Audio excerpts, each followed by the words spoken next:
Halo, assalamualaikum warahmatullahi wabarakatuh. Jumpa lagi dengan saya, Freddy Sudaryanto, di channel YouTube-nya Freddy Sudaryanto Spot, masih seputar kasus Jalan Cagak Subang. Baik, siang ini saya coba akan membahas salah satu pernyataan dari Pak Yosep yang diwawancara oleh Koin 1077 mengenai Danu bertemu dengan Pak Yosep di makam yang tidak terduga juga seperti itu, dan Danu informasinya karena tidak mau meminta maaf kepada Bapak Yosep. Kita dengarkan dulu ini percakapan antara Pak Yosep dan host dari Koin 1077. Meminta maaf. Ada apa di balik ini? Seolah tidak mau, kan ketemu tadi. Bapak tadi ketemu, Bapak. Ketemu sama Danu. Di makam. Iya. Oh, di makam almarhum, Bapak. Iya. Wow, Danu sama siapa, Bapak? Sama ininya, buahnya. Sama keluarga. Ya, kakak mama angkatnya Danu. Mama angkatnya Danu kali. Dia itu bersama buahnya mama angkatnya Danu tadi. Berarti keluarga Danu sama keluarga besar ya, Pak, dari almarhum Ibu Tuti. Betul. Bapak sama siapa, Ya, Bapak, ke makam izin? Tadi bersama Yulis dan Yanti, termasuk Bapak datang di sana. Bapak sama Ayoris, Yanti, Danu dengan keluarga besar Ibu Tuti. Itu gimana, Bapak? Di situ. Cuma sebetulnya kebetulan saya kan baru datang, dia sudah ada di sana. Siap. Jadi nggak ada kontekan, nggak ada apa-apa. Cuma itu spontanitas ketemu.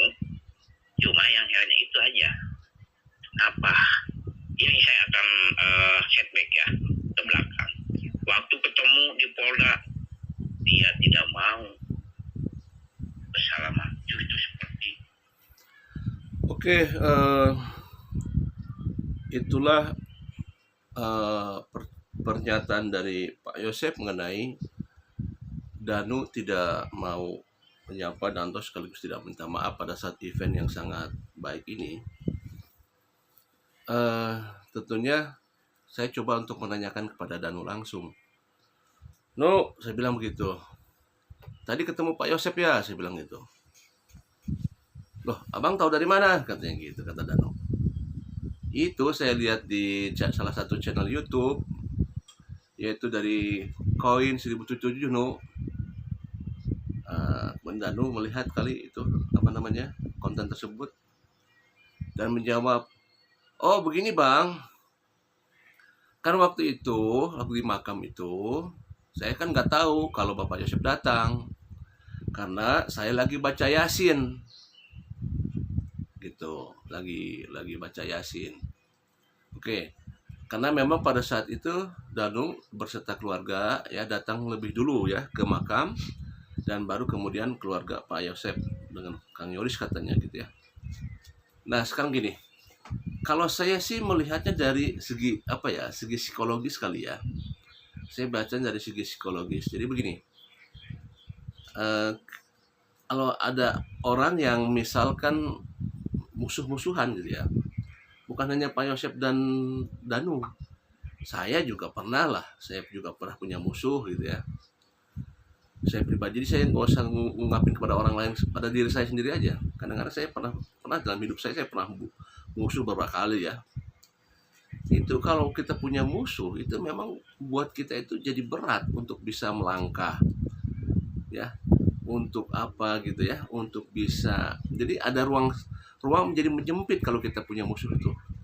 Salah satu di antaranya adalah pada saat kita bertemu itu yang paling malas ya. Kalau kita punya musuh, saya pribadi kalau misalkan punya musuh, pernah saya punya musuh, itu malas mau ketemunya itu. Jangankan untuk mau bicara langsung. Sekali lagi ya, ini dari kebanyakan, saya bicara dari kebanyakan. Saya bicara dari kebanyakan orang ya, bahwa orang kalau lagi punya musuh itu malas untuk ketemu ya, apalagi sekarang berpapasan untuk ngajak bicara duluan, itu dibutuhkan kekuatan mental yang sangat prima itu ya. Kalau kita merasa, apalagi kita misalkan sama-sama tidak merasa bersalah gitu ya, jangan ya, untuk bisa mengucapkan menyambut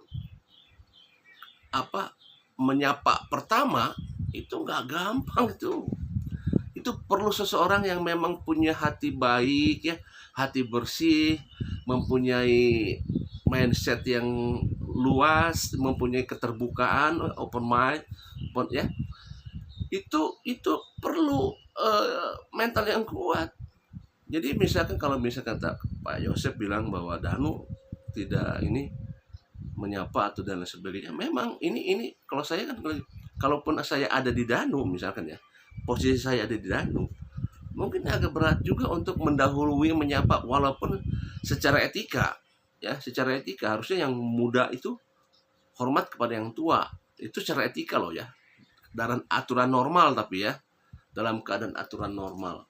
Tetapi kalau dalam keadaan musuh-musuhan, naluri manusianya itu kan muncul egoisme dan lain sebagainya ya, kan nggak bisa serta merta mengatakan harusnya dia, karena kondisinya memang lagi tidak baik hubungannya, maka berat untuk bisa menyapa duluan. Apalagi kalau menyapa duluan itu berat sekali sebenarnya ya.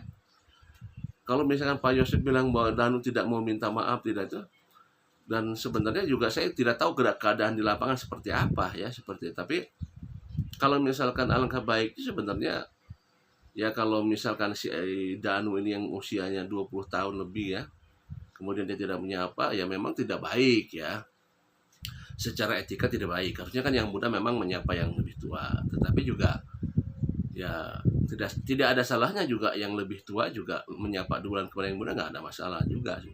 Walaupun secara etika yang muda harusnya lebih menyapa duluan kepada yang tua, itu ya aturan etikanya seperti itu.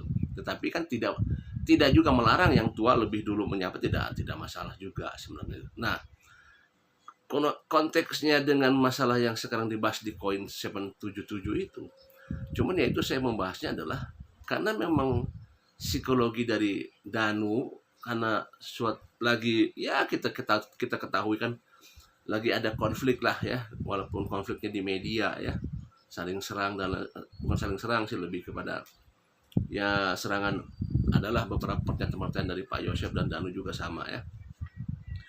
Jadi ya itu, sekali lagi, kalau saya di posisi Danu pun sama mungkin ya, bisa jadi pura-pura nggak tahu atau pura-pura nggak, ini kan bisa saja kan ya, untuk menghindari pembicaraan, pertemuan dan lain sebagainya ya.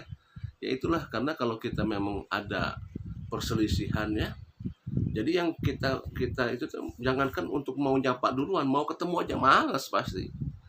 Kalau misalkan jalannya musuh saya di jalan A nih, saya nggak mau jalan ke A, saya cari jalan ke B gitu kan, untuk menghindari. Itu salah satu yang pernah saya rasakan seperti itu gitu kan.